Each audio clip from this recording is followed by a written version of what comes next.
Next up tonight, a study funded by Aquarius into the impact of alcohol addiction within the Punjabi Sikh community has found a sharp increase in hospital admissions from that community of Punjabi Sikh men with alcohol-related liver disease and other alcohol-related harms. Jazz Rai is a recovering alcoholic. He's been in recovery since 2009 and has set up the Sikh Recovery Network Helpline to help others who, like him, have struggled with alcohol. The service has been launched in Coventry today. And Jazz Rai joins me on the line right now to tell us more. Jazz, a very good evening to you. Good evening, Gagan. Jazz, congrats on getting this line up and running today. How's the launch been?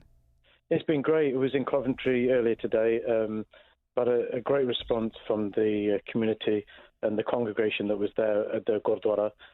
Great support from the Gurdwara Management Committee as well. So it was really encouraging. Let's go right back to the beginning. But how big a problem is alcohol and drug addiction within the Punjabi Sikh community? I know the studies found that there have been a sharp increase in hospital admissions. How big would you say is the issue? I think, without trying to highlight the Punjabi Sikh community in particular, I think it's a problem in every community. And I think, quite a few communities are seeing an increase in alcohol addiction and drug addiction. But I think where we, the Punjabi Sikh community, we differ slightly from other communities is, and I think the Asian community in particular struggles, is by talking to someone about it. It's a very taboo subject. We want to sweep it under the carpet. So I think we struggle with that, the stigma attached to being an alcoholic or a drug addict, that scares people. So that prevents them coming forward and seeking help. Right, and I guess that's partly why this Sikh Recovery Network Helpline's been set up. How did you manage to help yourself or get help for yourself? You're in recovery, as I said, and have been for a number of years. How did you realise that you had a problem and then seek help? I was in denial for many years, and I think in 2008 I got caught drink driving again for the third time. My wife had just about had enough of me. She kicked me out. And for me, losing my driving license again, being kicked out, my family, really, my parents, my mum, my brother, they'd all had enough. And, I'd manipulate them, blame my wife, blame my father, who'd already passed away, because he struggled with alcohol addiction. So I was always playing this blame game. It was never my fault. And for me, that was my rock bottom, and my wife kicked me out. And that's when I realised that I've got to do something about this. And in 2009, I got admitted to hospital.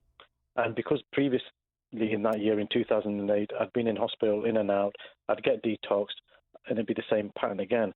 But in 2009, in January 2009, the consultant, he shook his head and he said, "This is your last chance."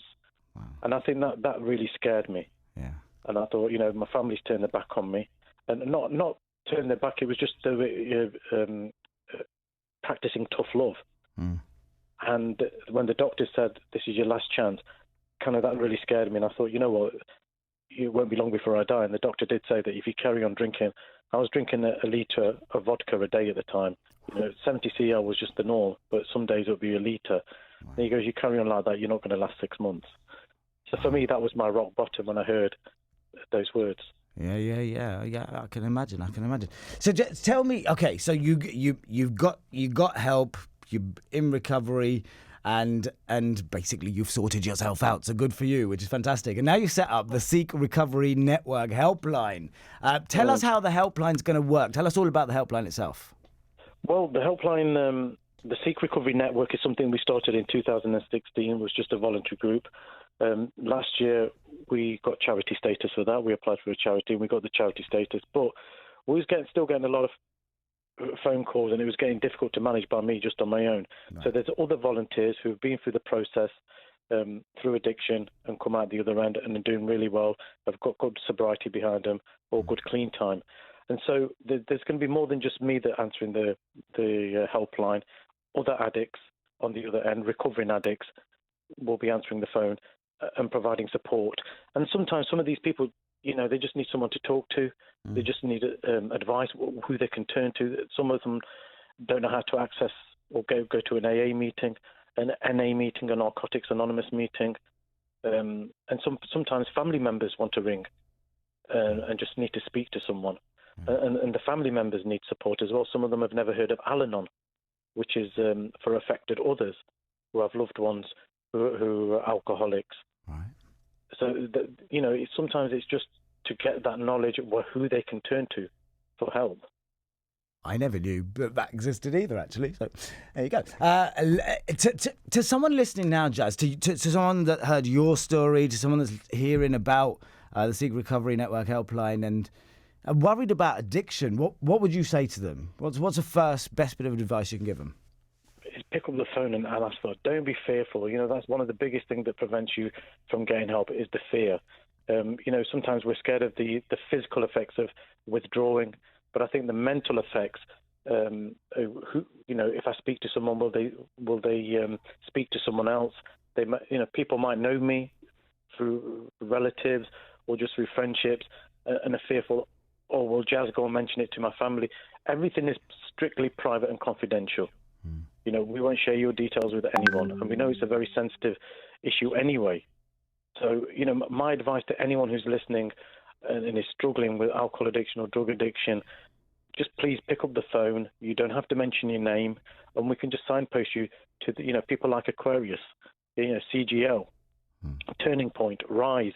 There's a lot of help out there. If you want culture-specific support, there's people like us. We hold recovery meetings up and down the country, in Gurdwara as well.